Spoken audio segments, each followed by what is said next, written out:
While this is taking place, Brittney Griner comes out and says, I am so sick and tired of the NBA, WNBA. It used to be a peaceful, small little thing. Now there's crowds screaming, hollering.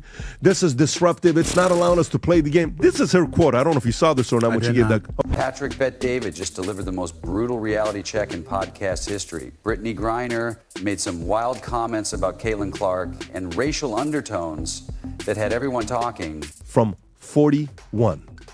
What the hell is going on with WNBA that they cannot handle all this attention that they're getting, as well as the hate and anger? However, PBD wasn't having any of it. He brought up Griner's time in the Russian prison and utterly dismantled her complaints about fan noise. The comeback was more satisfying because it was ruthless. As she said, yeah, right there, watch this. Every time we play her, there's this commotion, like this loud rumbling from the stands.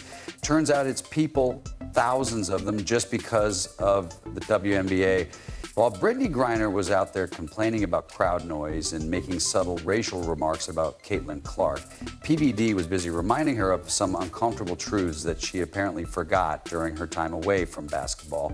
The whole situation began with Griner's utterly ridiculous remarks about how the WNBA used to be this peaceful, quiet place where you could bring your laptop. And let's be completely honest about what happened on Patrick Bet-David's podcast. Consider for a moment that a professional athlete is complaining that fans are too boisterous and involved during sporting events. The audacity is astounding, but it gets much worse when you think about who is saying it. This used to be a peaceful, quiet place where you could bring your laptop and perhaps even do some work.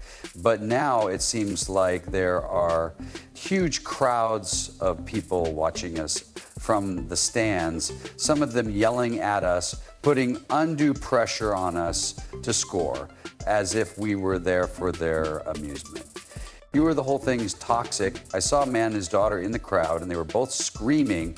I couldn't hear what they were saying exactly, but it was either my performance or some light racism. However, here Griner stated that WNBA games used to be peaceful and quiet, but now there are these huge crowds of people watching from the stands, some of them shouting about what they're seeing. She also complained about the unfair pressure to perform as though they were there for entertainment. Here's the thing, Brittney. You are there for entertainment. She used the phrase light racism to describe fans cheering at a basketball game, but the most disturbing part of her remarks was when she said she saw a father and daughter in the crowd yelling. She couldn't hear exactly what they were saying, but she assumed it was about her performance or some light racism. The fact that her mind immediately went to racial motivations for crowd noise shows exactly where her head is at regarding this whole situation. Patrick Bet-David didn't hold back when, in response to these remarks, PBD reminded everyone that Griner was actually in a Russian prison not too long ago. She was imprisoned abroad on serious charges and had to be freed through a prisoner exchange that involved the release of a notorious arms dealer known as the Merchant of Death. Given that Griner was in a Russian prison, one would think that someone who is now free in America on her own soil would not have much to complain about. It doesn't matter what sport you are or what sport you choose. That's how fans behave in every arena. And when you realize that she's obviously forgetting who they let in, the United States government released Victor Bout, a man convicted of conspiring to kill Americans and aiding terrorists in order to bring Brittney Griner back.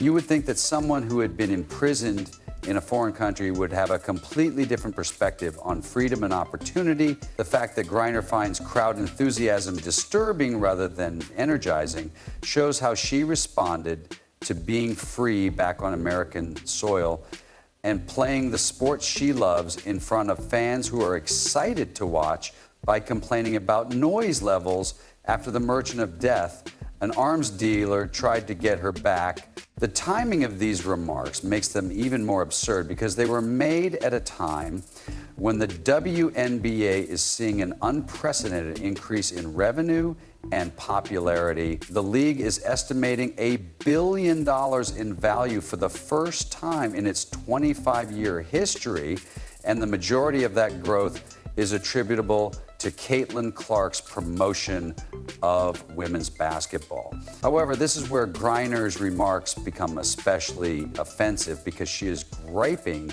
about the very thing that is making her and every other The racial undertones in Griner's remarks are particularly troubling because they expose the true problem that some players have with Clark's success, which isn't really about basketball skill or individual performance, but rather the fact that a young white player is garnering the kind of widespread attention that black players in the league have never experienced before. The crowds, the noise, the excitement, and all of that directly translates into increased revenue, better television deals, and higher salaries for everyone in the league. Clark finished fourth in MVP voting during her second year in the league. She plays an exciting style that translates well to television, and she has the competitive fire that casual fans want to see. The WNBA says they want to get paid more, and this year they're going to make a splash. DVD addressed this dynamics head-on by acknowledging that Clark's race probably contributes to some of the attention she receives despite years of excellence. According to data shared by Yahoo Sports via TickPick, prices for two specific Indiana Fever away games against the Chicago Sky and the Washington Mystics dropped sharply after Clark was injured. That's what they're saying. Okay, for the first time ever, now that she's been hurt for 2 weeks. Did you see the insane ticket prices? Let me read you the ticket prices after Caitlin Clark's been injured for 2 weeks. Prior to the injury, the cheapest ticket for the Fever game in Chicago was $86.00. After the news of Clark's absence spread, fans had to pay at least $41.00 to get into the game in Washington. The ticket prices that PBD mentioned in the podcast tell the entire story about who is actually driving the WNBA's success. When Clark was hurt, ticket prices for the Fever games crashed right away. Chicago tickets went from $86.00 to $25.00, while Washington tickets dropped from $41.00 to $14.00. Since most WNBA games were played in essentially empty arenas for the first 24 years of the league's existence, players were comfortable with that because there was no pressure, no expectations, and no accountability to paying customers. However, with Clark's arrival, everything changed, and some players obviously weren't prepared for the adjustment. These adjustments are market collapses that occur when the main attraction disappears. Griner's complaints about crowd noise become even more ridiculous when you consider that PBD's response was especially successful because he prevented Griner from hiding behind victim narratives or racial grievances, forcing the conversation back to objective reality. She was saved from international imprisonment and is now free to play basketball in the league. These players' treatment of games as casual pickup runs rather than professional entertainment that people paid to watch perfectly captures why the league was irrelevant for so long. America for more money than the WNBA has ever made, and her response is to complain about fan enthusiasm. The comparison to other sports was particularly detrimental to Griner's argument because, as PBD noted, players in the NBA, NFL, MLB, and NHL all deal with hostile road environments and fervent fans. This is not an uncommon burden that calls for special accommodations. Griner's mental framework appears to be that WNBA players should be able to enjoy all the advantages of professional sports. The Russian prison angle that PBD brought up was especially brutal because it highlighted how Tondra's complaints truly are. Here is someone who underwent actual oppression, actual limitations on her freedom, actual consequences for her actions, and she's using that platform to complain about Americans being excited about athletics, the salaries, the recognition, and the platform without any of the pressure or expectations that come with entertaining paying customers. Michael Jordan's comparison was especially pertinent because Jordan experienced similar resentment from other players who felt he was receiving too much attention and gave the Detroit Pistons literal credit. Patrick Bet-David also addressed the broader resentment that some WNBA players feel toward Clark's success. He acknowledged that it's understandable for players to feel frustrated when they see someone getting attention that they feel they deserved, but he also pointed out that this dynamic exists in every sport when transcendent talents emerge. Created the Jordan rules in an attempt to physically and psychologically abuse him, but that animosity persisted because Jordan's influence was undeniable, not because the media was exaggerating his significance. She causes havoc. She wins Rookie of the Year, ranks 4th in the league in MVP voting, and her rookie year is amazing. She's like Steph Curry, pulling up from anywhere, you understand. She did win a national championship, but she did lose to LSU one year, lost to South Carolina another year, but she's excellent and definitely deserving of being the first overall pick.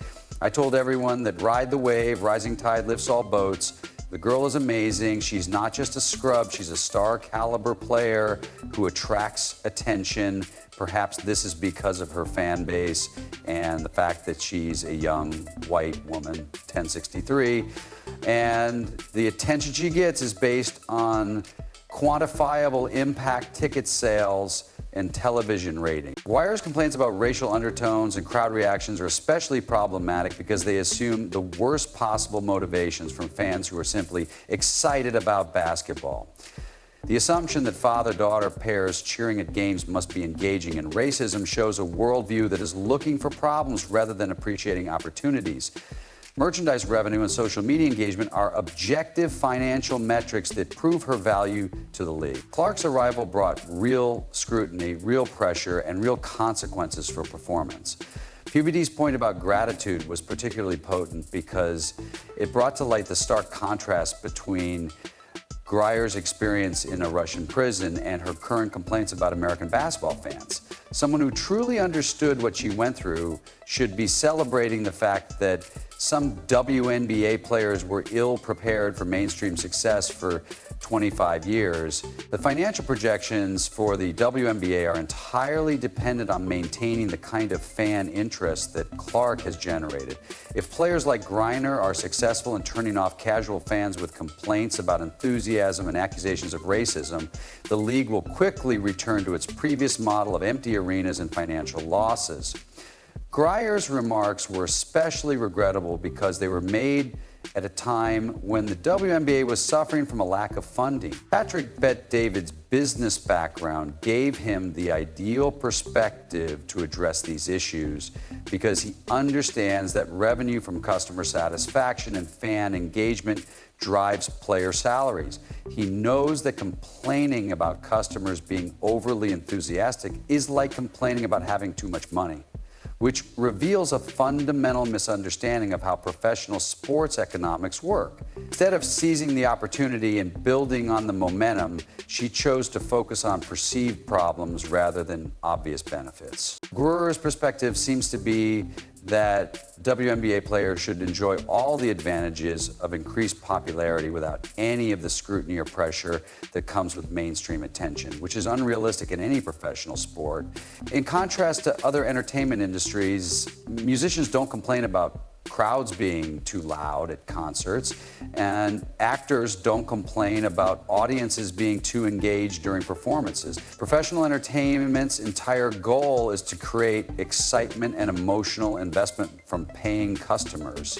As Brittney Griner was complaining about crowd noise and racial assumptions, Patrick Bet-David reminded her that white gratitude matters more than grievances. The combination of tongue deafness, ingratitude, and racial assumptions was too much to ignore, especially coming from someone who should know the value of freedom and opportunity better than most people. PBD gave her the reality check she sorely needed. The reference to the Russian prison was brutal, but it was necessary. You subscribe for more unvarnished truth because you believe PBD was correct.